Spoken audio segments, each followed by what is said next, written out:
निष्पक्ष चुनावी विश्लेषण के ताजा तरीन एपिसोड में स्वागत है आपका। जी हाँ, मेरी यूनिफॉर्म से, मेरी ड्रेस से आपको समझ में आ गया होगा कि आज मैं किस शख्सियत के साथ बैठकर चुनावी विश्लेषण करने जा रहा हूं निष्पक्ष तौर पर। हाँ, वो पार्टी के हैं, मैं आपका हूं, इसलिए थोड़ा सा निष्पक्ष पर आप प्रश्न चिन्ह लगा सकते हैं, लेकिन हमारी तरफ से तो निष्पक्ष चुनावी विश्लेषण है। और मेरे साथ हैं, हमारे साथ हैं, सिटी हलचल के साथ हैं मुख्य सचेतक, राज्यसभा सांसद और मेरठ की राजनीति के पुरोधा डॉक्टर लक्ष्मीकांत वाजपेयी। डॉक्टर लक्ष्मीकांत वाजपेयी झारखंड के प्रभारी हैं, वहाँ लगातार चुनाव तक लगे हुए हैं और जैसे ही उनको मौका मिलता है वो मेरठ आ जाते हैं। और मेरठ आते हैं तो आपके अपने चैनल सिटी हलचल से बातचीत भी करते हैं और बताते हैं कि क्या मेरठ में बीजेपी की नब्ज है। और वहीं पर मैं आपको बता दूं कि जब सिटी हलचल ने चुनावी विश्लेषण में, निष्पक्ष चुनावी विश्लेषण में उन्हें आमंत्रित किया तो उन्होंने बहुत सारे प्रश्नों के उत्तर उस साफा गोई से दिए जिससे पता चलता है वो मेरठ के ही नहीं, प्रदेश के और देश के नेता हैं। तो आज चुनावी विश्लेषण में डॉक्टर लक्ष्मीकांत वाजपेयी।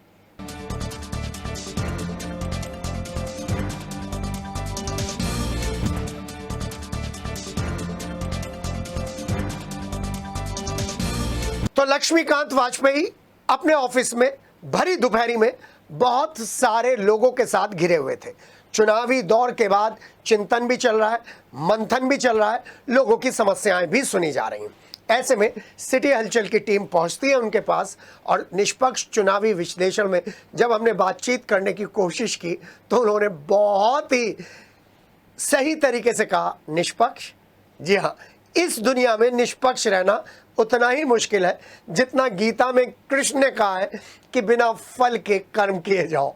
लेकिन निष्पक्षता को जरूर बातचीत के जरिए, अपने कार्य प्रणाली के जरिए आपके सामने रखने की कोशिश अपनी तरफ से डॉक्टर लक्ष्मीकांत वाजपेयी ने भी की है और सिटी हलचल तो करता ही करता है। इस बातचीत के दौरान सबसे सुखद पहलू वो आया जब उन्होंने बताया कि जब भी उनका मन करता है वो रोडवेज की बस में बैठ जाते हैं, रोडवेज की बस में किराया देते हैं और जानने की कोशिश करते हैं जनता की नब्ज क्या है। जब भी उनका मन करता है वो मोटरसाइकिल पर मेरठ के गलियों में, चौबारों में घूम जाते हैं और जानने की कोशिश करते हैं क्या थाने सही काम कर रहे हैं, क्या डिपार्टमेंट सही काम कर रहे हैं और जिस वजह से योगी सरकार को चुना गया है क्या वो वजह अब कामयाब होती हुई नजर आ रही है।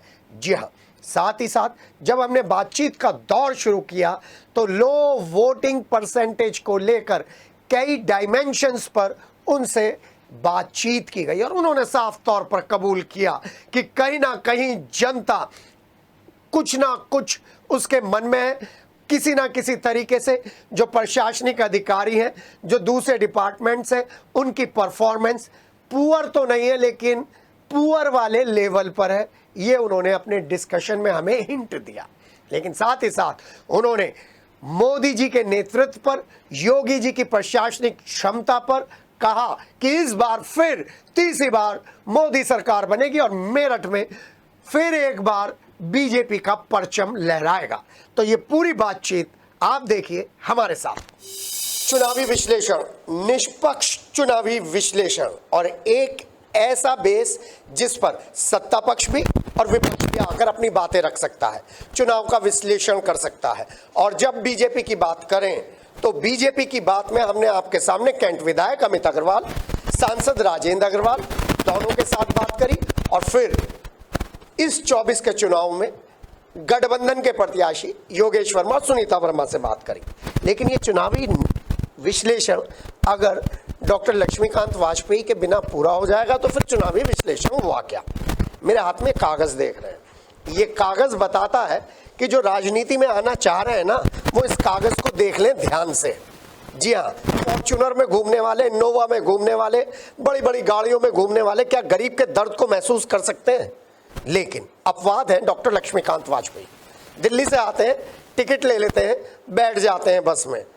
जी हाँ, पास है लेकिन नहीं, टिकट लिया और उसके बाद बात करी उन लोगों से जो जनता है, जो जनता चुनाव लड़ा रही है, जो जनता चुनाव लड़ रही है। तो ऐसे में ये जो हम संडे में आपको निष्पक्ष चुनावी विश्लेषण करा रहे हैं, उसमें जो विचार हैं डॉक्टर लक्ष्मीकांत वाजपेयी के, वो बड़े महत्वपूर्ण हैं।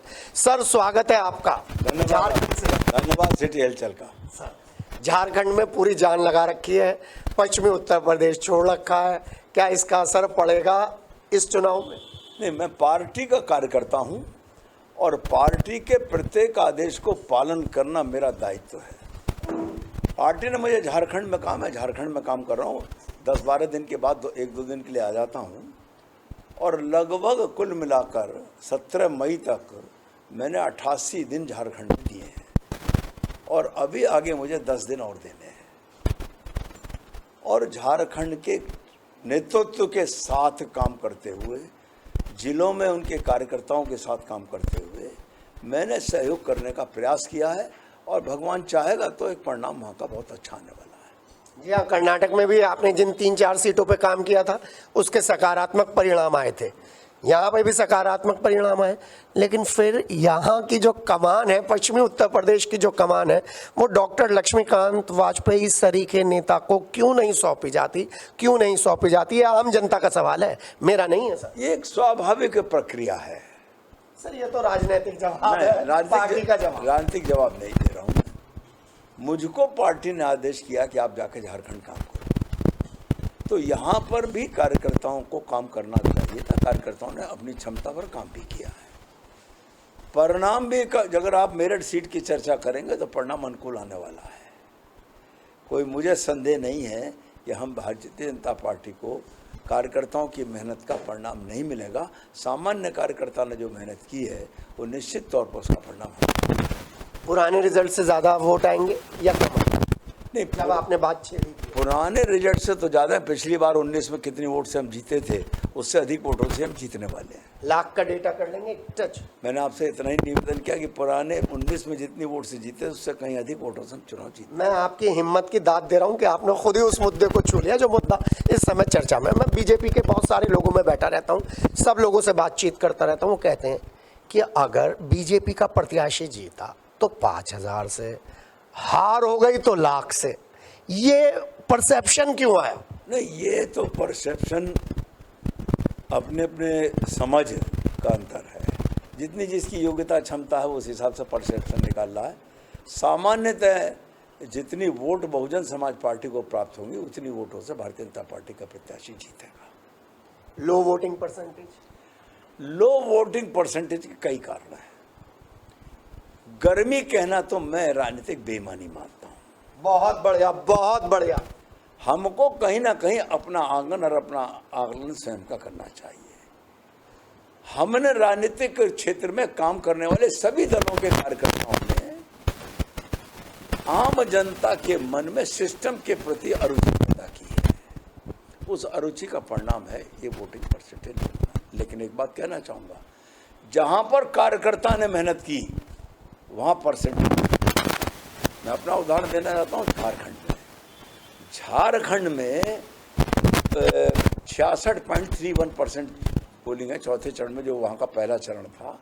वहाँ के कार्यकर्ता ने मेहनत की तो बूथ का सिस्टम अब धीरे धीरे राजनीतिक कार्यक्रमों से अलग होता जा रहा है, बल्कि विलीन होता जा रहा है, विलुप्त होता जा रहा है। जबकि पहले जब चुनाव होते थे तो भवन पर हम लोगों की बैठकें होती थी 3-4 दिन पहले, जिसमें बूथ प्रमुख, पोलिंग एजेंट, इन सबकी बैठक होती थी। अब वो बैठकें समाप्त हो गई और उन बैठकों के समाप्त होने का ही परिणाम है पोलिंग परसेंटेज डाउन जा रहा है। मैं सेहतर बात बता दूं सर आपको, 6 बजे आपके कार्यकर्ताओं पे फ़ोन आता है कि कल ये मीटिंग है। रात के 9 बजे वो चेंज हो जाती है। वो 9 बजे के हिसाब से अपनी प्लानिंग करते हैं और जब सुबह ऑफिस पहुंचते हैं फिर वो चेंज हो जाती है। ये मिसमैनेजमेंट क्यों हुआ इस बार बीजेपी? नहीं, मेरा तो कुल मिलाकर इतना कहना है। ये आपकी नॉलेज में है सर? ये प्रबंधन, मैं इसको अभी किसी कार्यालय विषय पर किसी को नहीं करूँगा।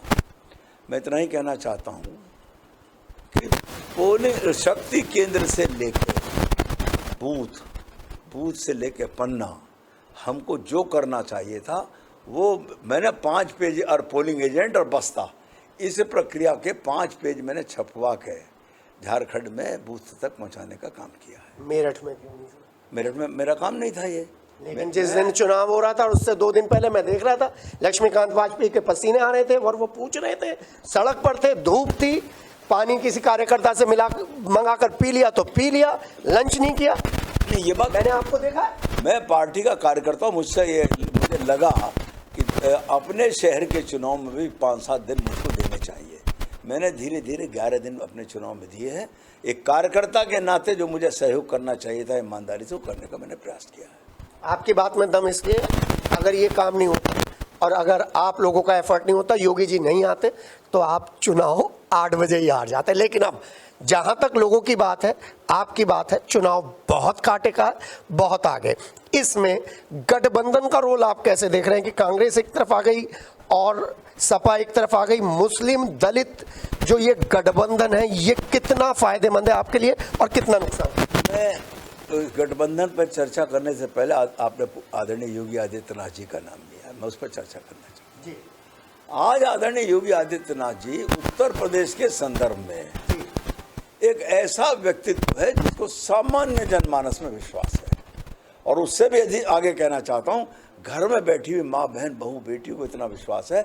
हर माँ को ऐसा लगता है कि मेरी बेटी सुबह जा रही है, सुरक्षित घर वापस। ये आदरणीय योगी आदित्यनाथ जी की देन है, प्रेरणा है आदरणीय मोदी जी की। और इसलिए आदरणीय योगी आदित्यनाथ जी जहाँ जहाँ चले गए, वहाँ वहाँ चुनाव के में गुणात्मक परिवर्तन आया है। वही परिस्थिति मेरठ में, इसलिए 3 दिन में चुनाव खड़ा हुआ है आपका सर। लेकिन हाँ, एक बात यह है सर, अभी मैं सुभाष बाजार गया था, सुभाष बाजार में पानी के बताशे खा रहा था, वहां पर पता चला अरुण गोविल जी और कमल दत्त जी ने पानी के बताशे खाए, फोटो खींचे। ऐसे फोटो कहीं पर भी नहीं गए, जहां जन जन में वो लोग गए, ऐसा कहीं प्रचार प्रसार नहीं हुआ। वो लक्ष्मीकांत वाजपेयी जी को जो कार्यकर्ता के रूप में काम करते हैं, कितना हर्ट करता है, कितना दुख देता है, कितना पीड़ा। मुझे कोई चीज़ हर्ट नहीं करती। जिसकी जो कार्यकर्ता जिसको काम कर रहा है, वो अपनी क्षमता योग्यता के अनुसार काम कर। जन में नहीं जानी चाहिए थी सर ये फोटो। नहीं, मुझे कोई हर्ट नहीं है इसमें। और मेरा कुल मिला के फिर इतना कहना है, ये अब बीती ताही बिसारे दे और आगे की सुध ले। चलिए, तो आगे की 4 जून बीतने दीजिए जी, वही आऊँगा 4 जून पे। लेकिन पहली बात, पश्चिमी उत्तर प्रदेश में पहले फेज में और दूसरे फेज में बीजेपी की वोटिंग परसेंटेज बढ़ेगी, सीटें बढ़ेंगी। पोलिंग परसेंटेज तो जितना हुआ है वो सब प्रत्यक्ष सामने है, कम हुआ है। लेकिन भारतीय जनता पार्टी पिछली बार जितनी सीटें जीती तो उससे 1 सीट कम होने वाली नहीं, हम पूरी सीटें जीत रहे हैं पश्चिमी उत्तर प्रदेश। यस, पश्चिमी उत्तर प्रदेश। चलिए, 4 जून का इंतजार करते हैं सर। लेकिन 4 जून के बाद लक्ष्मीकांत वाजपेयी मेरठ के लिए किस रोल में होंगे? भारतीय जनता पार्टी के सक्रिय कार्यकर्ता के रूप में मेरठ पर काम करूंगा, और अगर पार्टी कहीं मुझे कोई जिम्मेदारी देगी और कहीं भेजेगी तो उसको भी निर्वहन करूंगा। ये चुनाव तो एक ऐसा प्रक्रिया थी, झारखंड राज्य का प्रभारी होने के नाते प्रारंभ से लेकर अंतिम तक उन कार्यकर्ताओं के साथ मुझे काम करना था, मैंने कर लिया। लेकिन जब आऊँगा तो फिर मेरठ के कार्यकर्ताओं के साथ काम शुरू करूँगा और अपनी पुरानी स्थिति को पुनर्जीवित करूँगा। लेकिन अगर पार्टी कहीं भेजेगी तो थोड़ी जितना देर को भेजेगी करूँगा, फिर लौट कर आऊँगा। लेकिन एक बात जरूर निवेदन करना चाहता हूँ, मेरठ में जनता की रोजमर्रा की समस्याओं का निदान और विकास दोनों अत्यंत आवश्यक हैं, होंगे कि अभी तो सर ई फाइलिंग आप स्टार्ट कर लेते हैं, वो थोड़ी सी रुक जाती है। केवल आपके प्रयास से ई फाइलिंग जैसा वरदान मेरठ को मिला है, लेकिन वो मुझे दौड़ता हुआ, सर पर दौड़ता हुआ नजर नहीं आ रहा है। आपके क्या प्रयास है? ई फाइलिंग को राज्यसभा में प्रश्न के उत्तर में माननीय तत्कालीन न्याय मंत्री श्री किरण रिजिजू जी ने एक्सेप्ट करके दिया था। आपका प्रयास? लेकिन ई फाइलिंग पश्चिमी उत्तर प्रदेश के वादकारियों के लिए, जो हम शुरू से कहते आए हैं, वादकारी कहे तो सर्वोच्च और सस्ता और सुलभ न्याय, ई फाइलिंग एक उसकी पहली सीढ़ी है। ठीक है कि इलाहाबाद हाईकोर्ट ने कुछ एक आदेश किया है, देर भले हो रही हो लेकिन अंत भला सो भला, ई फाइलिंग लागू होगी। और मेरठ का ई फाइलिंग सेंटर, मैंने अपनी सांसद निधि से पूर्ण सहयोग करने को लिए कहा है कि मेरठ का ई फाइलिंग सेंटर अपने आप में देश का सर्वोत्कृष्ट ई फाइलिंग सेंटर होगा, सब सुविधाओं से युक्त होगा। आपके सामने बड़ा रोड़ा तो यही है कि आप पूरब के वकीलों को और पश्चिम के वकीलों को कैसे एक प्लेटफॉर्म पर लें। नहीं, पूरब के वकील सुप्रीम कोर्ट के ऑर्डर आदेश के विरुद्ध जाएंगे क्या? जाएंगे तो कंटेम्प्ट झेलेंगे। अब कोई पूरब के वकील मेरा ख्याल है प्रत्यक्ष सामने आने का साहस नहीं करेंगे, क्योंकि सुप्रीम कोर्ट का आदेश है। और लिंक रोड का क्या हुआ सर? लिंक रोड बन रही है। मैं कल भी जब दिल्ली से आया हूँ तो आते ही सीधे मोटरसाइकिल पर उतर गया लिंक रोड पर जिनके इंटरेस्ट हैं उन लोगों को भी बुलाया था, जिन संघर्ष समिति के लोगों को। और लिंक रोड की स्थिति है कि एक तरफ तो वो पिलर खड़े हो रहे हैं जहाँ से डिफेंस लाइन को हमको अलग करना है। जमीन से एक एक फुट ऊपर जब पिलर आ जाएंगे, ऊपर सरिये पड़े रहेंगे, वो बाद में भरेंगे। दूसरी तरफ जो जयनगर के वर्तमान मकान हैं उनके, क्योंकि सीवर और नालियाँ सब इधर हैं, तो वहाँ हम जे शेप नाली कंक्रीट की और सरिये की बना रहे हैं और मकान के सहारे हम ईंट की दीवार बनाएंगे और ईंट की दीवार में से जहाँ जहाँ जिसकी जो नाली आ रही है उसको निकाल के इस नाली में डालेंगे और इसके ऊपर इतना मोटा लिंटर पड़ेगा जो कि हटाने लायक होगा, जिससे कि उसमें किसी भी स्थिति में हम गाड़ी वाड़ी चले, उसके ऊपर पहिया चले तो कोई दिक्कत नहीं। लेकिन एक बात तय है, लिंक रोड में हाइट गेज लगेगा। केवल छोटा हाथी और उससे नीचे के वाहन यानी गाड़ी कारवार निकलेंगे, कोई बड़ा ट्रक और टाटा 407 नहीं निकलेगा। इतना बड़ा हाइट गेज हम लगाएंगे। वो 7.5 मीटर से 11 मीटर चौड़ी सड़क जगह डिफर करेगी। वो सड़क बन रही है। जयनगर के लोगों के वर्तमान मकान की सीमाएं यथावत रहेंगी, उससे कोई लेना देना हमारा नहीं। ये कंफ्यूजन है जी? नहीं, बिल्कुल कोई लेना देना हमारा नहीं है। उनकी दीवार के सहारे हम जो नाली की दीवार लगा देंगे जिसमें से उनके घरों की नालियां आ जाएंगी और उनके घरों की जो खिड़की है उसके निचले सिरे तक दीवार जाएगी। कोई वेंटिलेशन नहीं बंद करेंगे और जिसकी खिड़की 6 फुट है वहाँ 6 फुट लगा देंगे, जिसकी खिड़की 4 फुट है वहाँ 4 फुट लगा देंगे। हम उनके मकानों की कलई भी नहीं खुरचेंगे जो वर्तमान में खड़े हैं। ये तो आपने विरोधियों के सारे हौसले पस्त कर दिए सर। वो तो यही बात र्यूमर फैला रहे हैं। जो र्यूमर फैला रहे हैं तो मैं उनको यहाँ आए हैं मेरे पास, मैंने स्पष्ट कहा है उनके मकान की जो सीमा बिल्डिंग की वो जो पीछे बढ़ा रखी है, उन्होंने कब्जे कर रखे, तो वो बात दूसरी, वो तो हम हटाएंगे। बिल्डिंग की कलई तक नहीं खुरचेंगे, पुताई तक नहीं खुरचेंगे। हम उस पर दीवार, ईंट की दीवार लगा देंगे और जिसकी जहाँ खिड़की की निचला हिस्सा होगा उसके नीचे हिस्से तक हम दीवार लगाएंगे। किसी का वेंटिलेशन बंद नहीं करेंगे। अब यहाँ पर सर ट्रेन आ रही है और कैंटोनमेंट बोर्ड है। कैंटोनमेंट बोर्ड को लेकर लगातार इस पोर्शन को यहाँ शामिल करो, उस पोर्शन को वहाँ शामिल करो, ये बहुत सारी चर्चाएं चल रही हैं। इसको आप कैसे देखते हैं? हाँ, फारसी क्या, पढ़े लिखे को फारसी क्या। इन अधिकारियों को अपना वाणी विलास कर लेने दो। जैसे ही माननीय रक्षा मंत्री नए बनेंगे, हम तो यही चाहेंगे कि आदरणीय राजनाथ सिंह जी को रक्षा मंत्रालय मिले, क्योंकि उन्होंने हमारा विषय समझ रखा। जैसे ही माननीय रक्षा मंत्री की शपथ होगी, लक्ष्मीकांत वाजपेयी कैंटोनमेंट बोर्ड के मेरिट के इशू को लेकर उनके सामने बैठेगा और किसी भी कीमत पर सामान्य जनमानस का हम अहित नहीं होने देंगे। हम तो इतना कहना है कि कैंट का सारा सिविल एरिया हमको मिलना चाहिए। सिविल एरिया में बंगला एरिया भी आता है। जिन्होंने बेनामे से बंगले खरीदे उनका क्या करेंगे ये? इसलिए ये अधिकारियों के लेने के बांटोर और देने के बांटोर की पद्धति नहीं चलने दूंगा, हो जाए चाहे कुछ भी। सर कैंट में बहुत कम लो वोटिंग परसेंटेज हुआ है, उसमें कहीं मेरठ कैंटोनमेंट बोर्ड की रोल तो नहीं है? जो हर काम में पैसा, हर चीज़ में पीली पर्ची, हर चीज़ में, आपको नहीं लगता सर जब आप, ये तो पूरा सिस्टम सफ़ेद हाथी बन गया सर? कैंटोनमेंट बोर्ड में तो जितना निर्माण हो रहा है वो अपने आप में भ्रष्टाचार की बू दे रहा है और मेरे पास हैं उसके सबके कागज। माननीय रक्षा मंत्री 4 जून के बाद आप रोल में? यस 4 जून के बाद इन भ्रष्टाचारियों को भी जनता को लूटने नहीं दूंगा।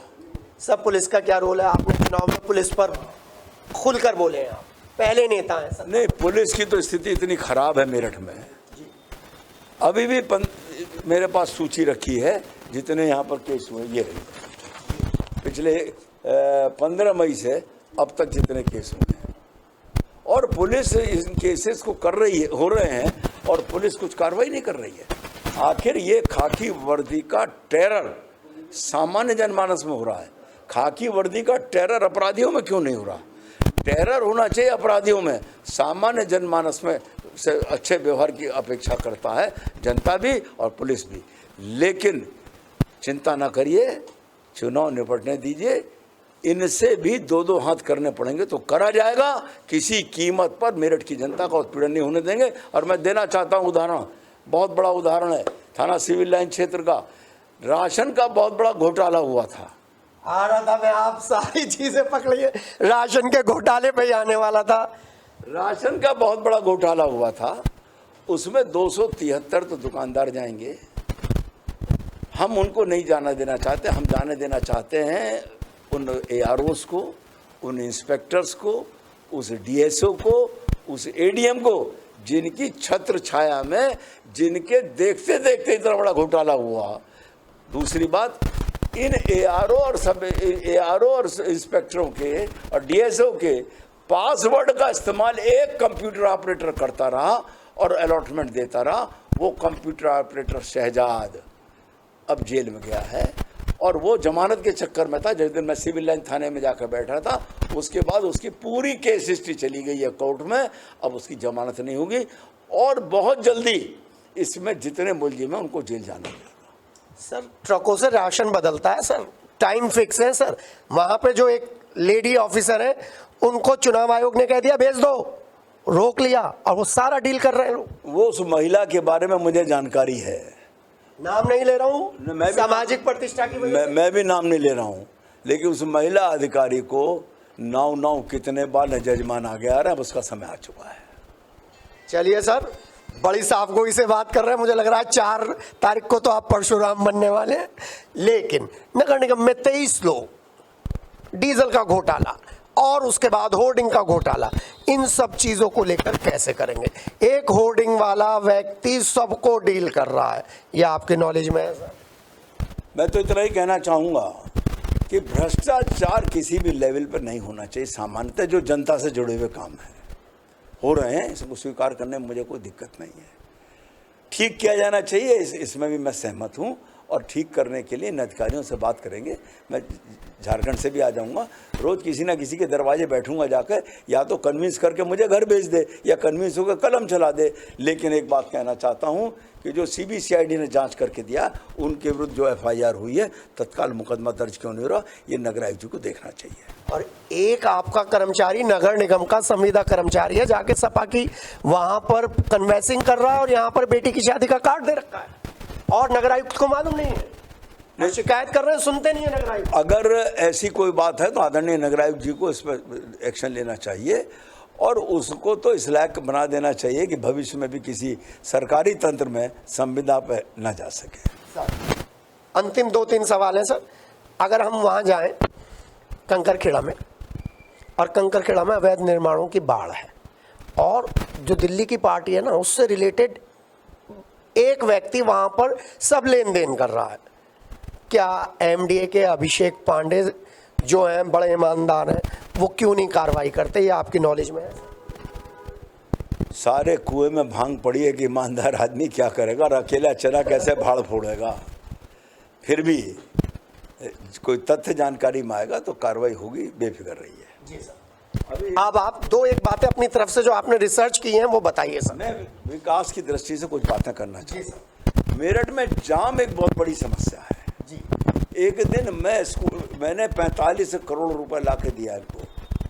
45 करोड़? हाँ, इसके लिए सॉरी, अमाउंट में कुछ अंतर हो सकता है। नगर निगम में मल्टी लेवल कार पार्किंग के लिए साल भर बाद तो उसका उन्होंने शिलान्यास किया, भूमि पूजन किया और अभी कोई काम नहीं शुरू हो पाया। इसलिए मैं एक दिन बुरादास चौक से, स्टेडियम की तरफ से पुलिस लाइन की तरफ आ रहा था। दाहिनी तरफ डॉक्टर भूपेंद्र जी का जो नर्सिंग होम था, उसके खांचे में मुझे एक जाल बहुत बड़ा दिखा लोहे का। मैं स्कूटर से उतर के उस जाल पर गया। वो कार पार्किंग लिफ्ट लगी हुई बम्बई की तरह से, और वो यहाँ बना हुआ है। मैंने वहाँ से उसका बीज पकड़ा। मैंने वहीं से VC MDA साहब को कहा, नगर आयुक्त जी को कहा, दोनों की तरफ से DPR बन रही है। 3-4 स्थान चिन्हित हैं। 1 करोड़ 26 लाख के आसपास लगेगा कुल। और कम से कम 100 स्कूटर, मोटरसाइकिल और 50 कारों का कार पार्किंग बन जाएगा, मल्टी लेवल। आपकी गाड़ी जाएगी लिफ्ट में, ऊपर चली जाएगी, ऊपर खड़ी रहेगी, आप आएंगे, आपको टेलीफोन जाएगा ऊपर, ऊपर से व्यक्ति गाड़ी लेके लाके नीचे उतार के आपको दे देगा। ये व्यवस्था उसमें प्रस्तावित है। इसके लिए मैंने जगह छांटी है। सूरज कुंड पर पुराना हैजा अस्पताल, डिफंक्ट जगह पड़ी, नगर निगम जमीन पड़ी, पुलिस कचहरी के पास पुलिस अस्पताल बेकार है, वही कोई काम नहीं है, पुलिस अस्पताल का कोई उपयोगी नहीं है। इस जमीन पर भी बन जाएगी तो कचहरी का कितना लाभ होगा, कचहरी की पार्किंग की बड़ी समस्या है। और नगर निगम के लोगों से बातचीत में मुझे एक जानकारी में आया, खूनी पुल पर विवेकानंद स्कूल है, उसमें भी 3000 मीटर जमीन है।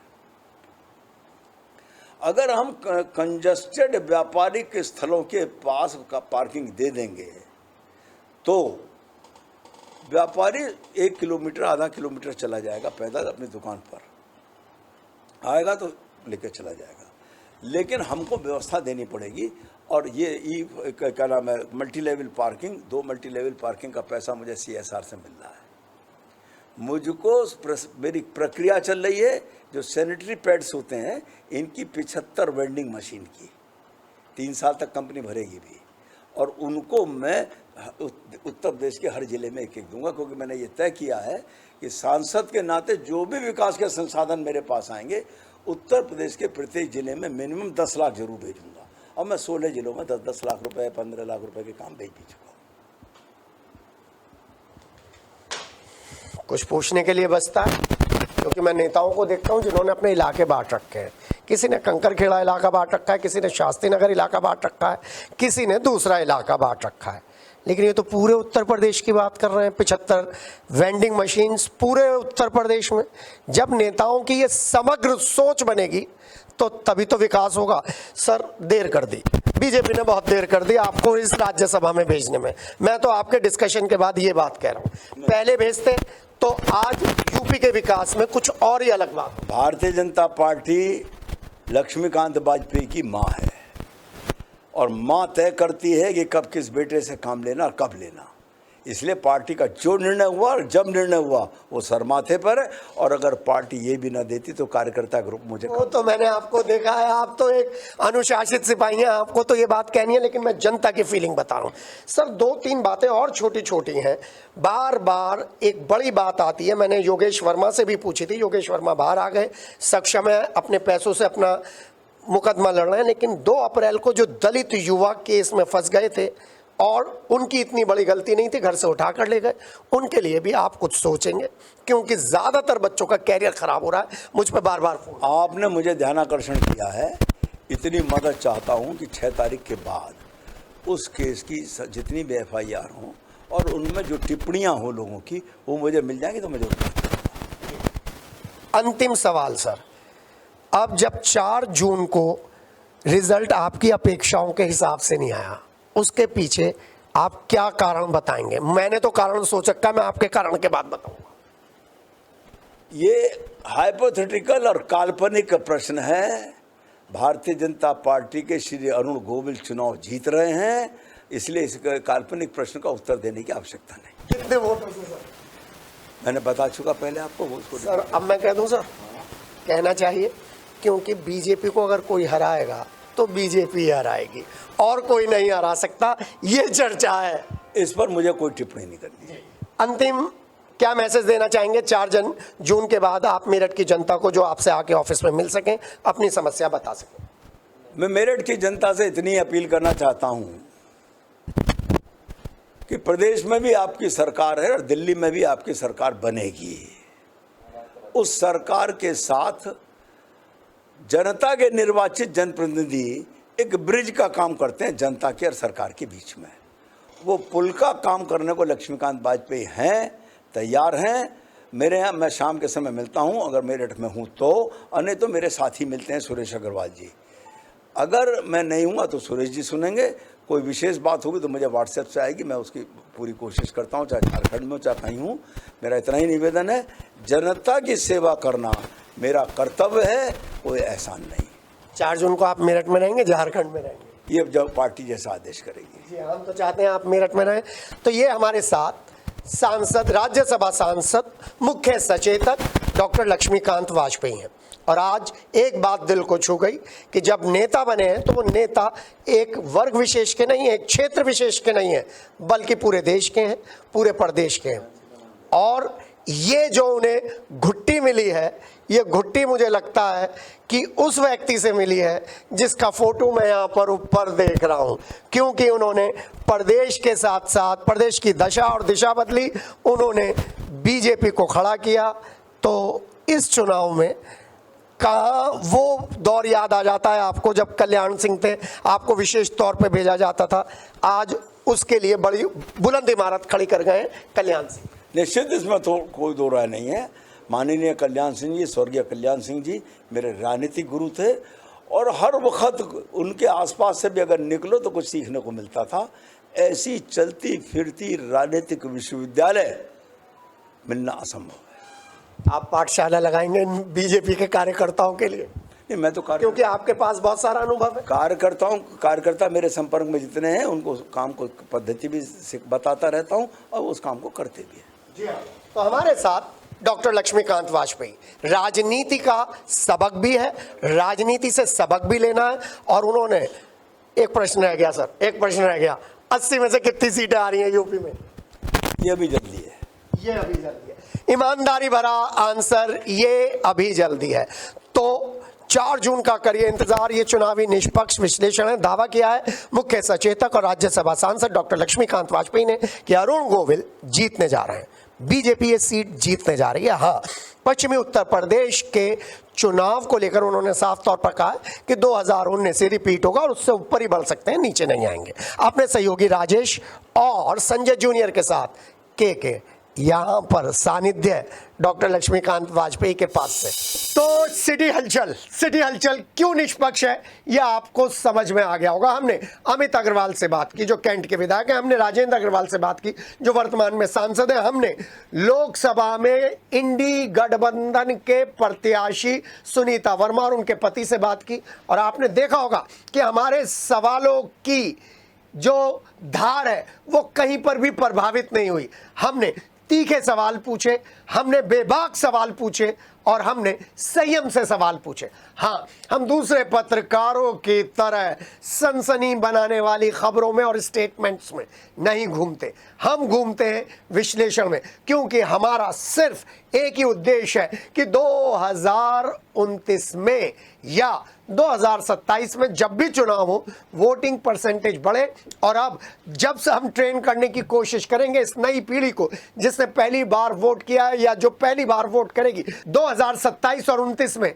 वो समझे कि मूल्य क्या होते हैं, क्वेश्चंस क्या होते हैं, समस्याएं क्या होती हैं और क्यों लो वोटिंग परसेंटेज से नुकसान होता है। हाँ, इस डिस्कशन में आपसे सिर्फ छोटी सी अपील है, 4 जून तक किसी तरीके की बैटिंग में ना पड़े, सट्टेबाजी में ना पड़े, जीत हार में ना पड़े, सोशल मीडिया की लड़ाई में ना पड़े, क्योंकि ईवीएम में भविष्य और रिजल्ट दोनों कैद हो चुके हैं।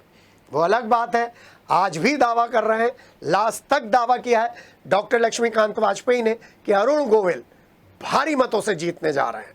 वो अलग बात है 80 सीटों में से कितनी सीटें बीजेपी जीतेगी, इस पर उन्होंने एक कुशल राजनीतिज्ञ की तरह कुछ अलग ही अंदाज में उत्तर दिया। तो ये निष्पक्ष चुनावी विश्लेषण लगातार जारी रहेगा। आपके बीच में आएंगे, विपक्ष के नेताओं के बीच में जाएंगे और जानने की कोशिश करेंगे कि 4 जून को जो रिजल्ट आएगा उसमें आपकी भविष्यवाणी, हमारी विश्लेषण कितना सटीक बैठता है। अपना ध्यान रखिएगा, गर्मी बहुत है। मुझे यानी कि के को, मेरे सहयोगी राजेश और संजय को दीजिए इजाजत इस चुनावी विश्लेषण के विशेष एपिसोड में।